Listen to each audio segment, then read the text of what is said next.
Hello, hello, and welcome back to another episode of Idiot Box Podcast. We are your resident idiots over analyzing another episode of The Bachelorettes. My name is Ray, and these are my co-hosts Hannah Hi, Audie. and Adam. Salut. Ooh, we love that. We love Belgium. different languages. Like I said, we're back to go over another episode of The Bachelorettes with two leads, Miss Gabby Wendy and Rachel, whose last name I cannot pronounce. But I am so proud of her. I'm going to give Rachel a little mini shout out in the opening because Sis didn't cry the entire episode. And like she was going on like a 3-episode streak of just like full tears. So go off, Queen. We are going to start off the episode with our 3 words or less talking about the episode that we just watched. It was a pretty fucking good episode, I think. So how about Hannah? You go first. My 3 words are I'm lactose intolerant. I'm Me too. intolerant of cheese. I'm intolerant of that cheese date. I'm intolerant. All of it. All of it. I love it. All right, Adam. So my 3 words is Rachel is sport. And it just made me feel really uncomfortable when the guys were like running after Rachel, and like it was like it became a competition and less about like their connection with her and more about like who can fucking sprint at this girl faster. And I hated it. So it was weird. My 3 words are truly the words of the episode, but baby back bitch, describing our resident baby back bitch, Tino baby. Is it a Chili's reference? Is it a Chili's reference? Kind of. I like want my baby back. I want my baby back. Baby back. I want my Chili's baby back ribs. If you've seen The Office, I only know that from The Office, but it is a Chili's thing, I guess. Oh fucking no, it is absolutely. Yeah. That was I can feel God in this Chili's tonight. You just brought me back to the 2000s with that one. I loved it. We transported. Funny. Oh god. So yeah, like Tino sucked this episode, but we'll talk about that a little bit later.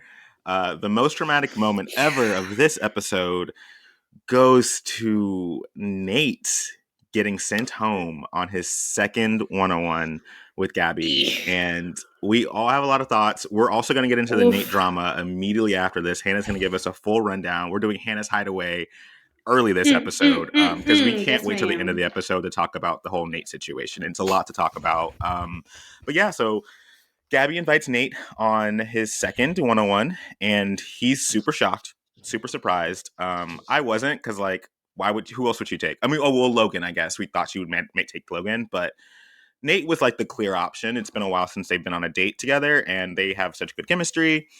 He was super surprised. She was super excited, but very nervous going into it, because she knows that choosing Nate means also choosing his daughter, which, you know, no issues with the daughter, but she's not ready to be a mom, which we've kind of been talking about since their first one-on-one. And so she decided mid one-on-one, like they were like having a good time. And then suddenly she started having a breakdown and was like, I have to send you home.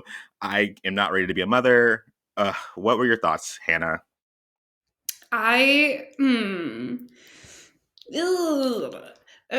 So I thought it was a little, not funny. That's a strong word. I couldn't help but smile a little bit that they're like walking down the street. I know. That's I'm a not bad what I person. thought you were going to say. Okay. Let's stay with me. Stay with me. So they're walking down the street. Like, he first asked her if she's been to Amsterdam like 14 times, like over and over and over again. And she keeps saying like, no, it's my first time, but I'm so excited. I'm so stoked. I'm so this. And then they're just like giddily walking down the street. And then she's like, let's sit down on the bench. And like she's crying. And like, it was just like the 180. Like I was like, I'm sad. I am very sad for them, but at the same time, it made me laugh a little bit. But I do. This is growth. Okay.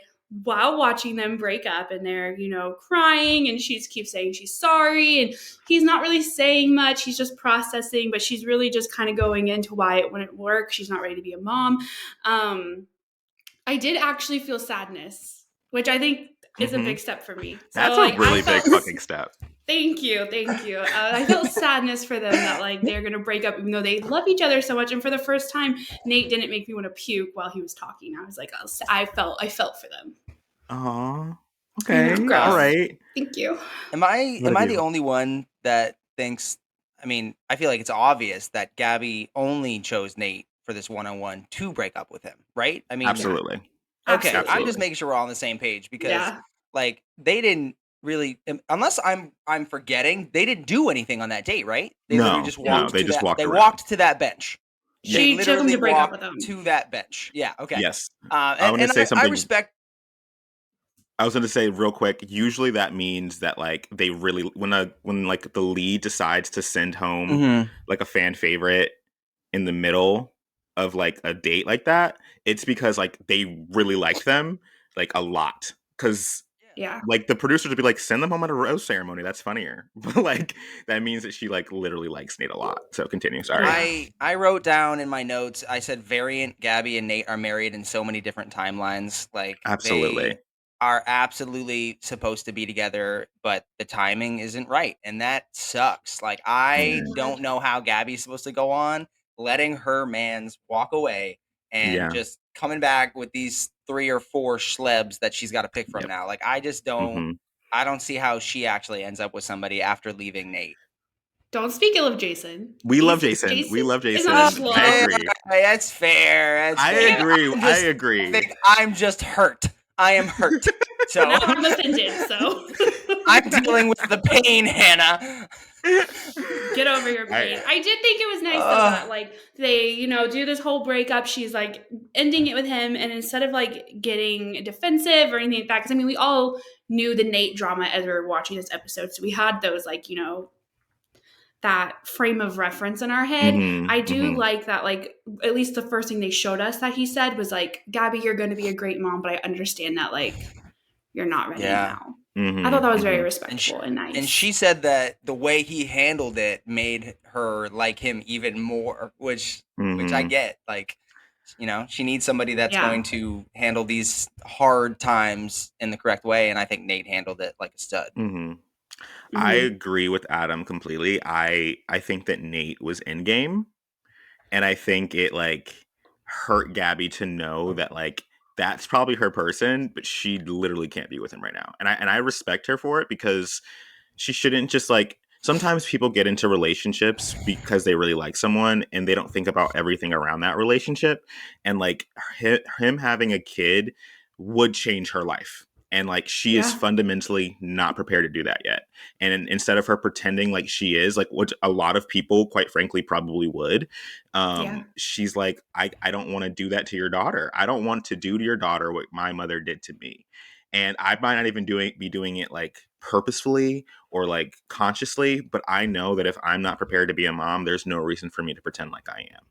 And it made me, this entire episode, Gabby was just like so fucking mature. And like, we'll talk about more Hmm. of that later, but she's handling this so well. She could have been the bachelorette on her own. No shade She for should have Rachel, been. even though I consistently shade Rachel. Um, I really just think that Gabby would have been amazing because she's so mature and she knows exactly what she wants. She knows exactly what she needs, and she knows that she wants and needs Nate, but Nate's daughter needs him more. So I Ooh, I love like that. that. Hannah, do you want to give us the full? Since we just spoke so highly of Nate, and they definitely gave Nate the Bachelor edit, 1000%. They didn't edit that shit at all after this Nate drama came out. They said we're still going to make this man look like a prince. Can you give us Hmm. a reason to doubt Nate, please? Oh, I can give you many. I have notes. I have written notes. I did my research. I investigated the situation. Much like Mike Fleiss says in his tweet, we're thoroughly investigating the situation. I thoroughly investigated the Oh my situation. god. So Mike Fleiss needs therapy. we start with July. Okay. A little blonde angel named Kelsey Frankhauser posts on her TikTok.